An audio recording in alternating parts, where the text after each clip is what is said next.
بسم اللہ الرحمن الرحیم۔ عن الأحنف بن قیس قال ذهبت لأنصر ابن عم رسول الله فلقيني أبو بكر فقال أين تريد؟ قلت أنصر ابن عم رسول الله قال ارجع فإني سمعت رسول الله صلى الله عليه وسلم يقول إذ التقى المسلمان بسيفيهما وكلاهما يريد أن يقتلا صاحبه فهما على جرف جهنم فإذا قتل أحدهما صاحبه فالقاتل والمقتول في النار فقلت يا رسول الله هذا القاتل فما بال المقتول؟ قال إنه كان حريصا على قتل صاحبه۔ یہ بخاری کی روایت ہے، رقم 6583۔ احنف بن قیس بیان کرتے ہیں کہ میں نے رسول اللہ کے چچا کے بیٹے کی مدد کرنے کا فیصلہ کیا اور اس مقصد سے نکلا۔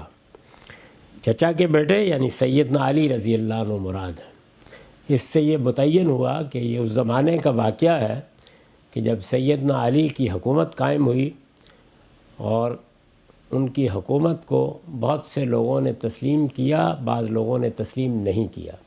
اس سے ایک کشمکش برپا ہوئی، یہاں تک کہ جنگ کی نوبت آ گئی، تلواریں بے نام ہو گئیں۔ ان واقعات سے لوگ بالعموم واقف ہیں، یہ اس موقع کو بیان کر رہے ہیں۔ احنف بن قیس کی روایت ہے کہ میں رسول اللہ کے چچا کے بیٹے کی مدد کرنے نکلا تو راستے میں مجھے ابو بکرہ رضی اللہ عنہ مل گئے، ایک دوسرے صحابی مل گئے۔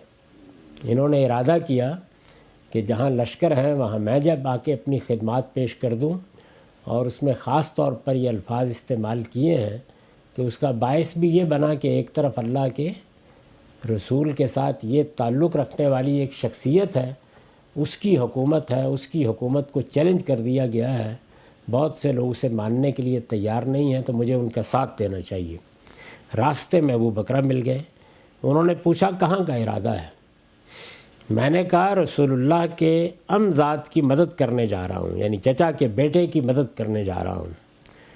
انہوں نے کہا لوٹ جاؤ، اس لیے کہ میں نے رسول اللہ صلی اللہ علیہ وسلم کو یہ فرماتے ہوئے سنا ہے کہ جب دو مسلمان اپنی تلواروں کے ساتھ ایک دوسرے کے مقابل ہو جائیں اور دونوں ایک دوسرے کو قتل کرنے کا ارادہ رکھتے ہوں تو دونوں دوزخ کے کنارے پہنچ جاتے ہیں۔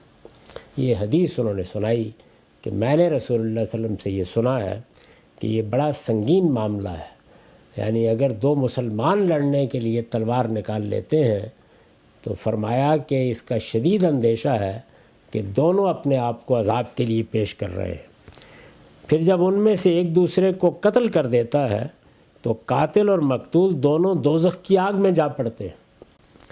یہ بات ظاہر ہے کہ ایک اصول کے طور پر رسالت میں آپ صلی اللہ علیہ وسلم نے فرمائی ہوگی، انہوں نے یہ اس موقع پر بیان کی۔ اس پر میں نے عرض کیا یا رسول اللہ یہ قاتل تو ٹھیک ہے لیکن مقتول کس وجہ سے؟ آپ نے فرمایا اس لیے کہ وہ بھی اپنے حریف کو قتل کرنے کے لیے بیتاب تھا۔ تو یہ بڑی شدید تنبیہ ہے، اس سے گویا بتانا یہ مقصود تھا کہ مسلمانوں کے درمیان یہ نوبت نہیں آنی چاہیے، کسی حال میں بھی یہ نہیں ہونا چاہیے کہ تلواریں نکل آئیں۔ پوری کوشش کرنی چاہیے اس بات کی کہ مذاکرات کے ذریعے سے، بات چیت کے ذریعے سے معاملات کو سلجھا لیا جائے، اس لیے کہ جب تلواریں نکلیں گی تو پھر لوگوں کی جان جائے گی۔ ہمارے ہاں بھی لوگ دین کے نام پر قتل و غارت گری پر اتر آتے ہیں اور پھر اس کے لیے تعویلیں کرتے ہیں۔ یہاں دیکھیے کیسی بات رسالت میں آپ صلی اللہ علیہ وسلم نے فرمائی ہے، اور اس میں یہ کہا ہے کہ قاتل اور مقتول یعنی جب لڑنے کے لیے دونوں تلوار سونت کر ایک دوسرے کے سامنے آ گئے ہیں تو دونوں ایک دوسرے کو مارنا چاہتے ہیں۔ یہ اتفاقی نتیجہ ہے کہ ایک مارنے میں کامیاب ہو گیا اور دوسرا اس کی تلوار سے قتل ہوا۔ تو بہت اچھی طرح اس سے توجہ دلا دی کہ کسی حال میں بھی یہ کام نہیں کرنا چاہیے، فوراً پیچھے ہٹ جانا چاہیے۔ ظاہر ہے کہ یہ ایک تنبیہ ہے، اور اس میں کوئی دوسرا آدمی جب کوئی اقدام کرتا ہے تو وہ اپنے اقدام کی بھی وجہ بیان کر دیتا ہے، جیسے کہ اس موقع پر لڑنے والوں نے بیان کی، یا انہوں نے یہ کہا کہ ہم اس پہلو سے اس اقدام کے لیے جواز محسوس کرتے ہیں تاہم ابو بکرہ نے ان سے یہ کہا کہ یہ معاملہ اتنا سادہ نہیں ہے، اس کی سنگینی کو سمجھنا چاہیے۔ اللہ تعالیٰ کے یہاں انسانی جان کی بڑی قدر و قیمت ہے، اس کو حرمت حاصل ہے۔ جان کے خلاف کوئی اقدام کرتے وقت 10 مرتبہ سوچئے۔ اس کی سزا یہ بیان کی گئی ہے کہ ابدی جہنم مقدر بن جائے گی۔ یہ وہی سزا ہے جو اللہ تعالیٰ کے دین کو جانتے بوجھتے جھٹلا دینے والوں کے لیے قرآن میں بیان ہوئی ہے۔ تو مسلمانوں کو یہ سوچنا چاہیے کہ جب وہ ایک دوسرے کی جان لیتے ہیں یا جان کے درپے ہوتے ہیں تو یہ کتنا غیر معمولی اقدام ہے، اس کے لیے کتنا سوچنا چاہیے، کس طرح رک جانا چاہیے، کس طرح اس معاملے میں تفاحص کرنا چاہیے۔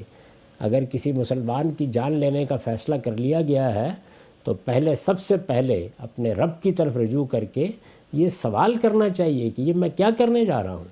میرے پروردگار نے تو فرمایا ہے کہ میں نے نفس انسانی کو، یعنی ایمان اور کفر سے قطع نظر نفس انسانی کو یہ مقام بخشا ہے کہ کسی کا کام نہیں ہے کہ اس کی طرف انگلی بھی اٹھائے، اور اگر کوئی ایسا کرتا ہے تو وہ پوری انسانیت کے قتل کا ارتکاب کرتا ہے۔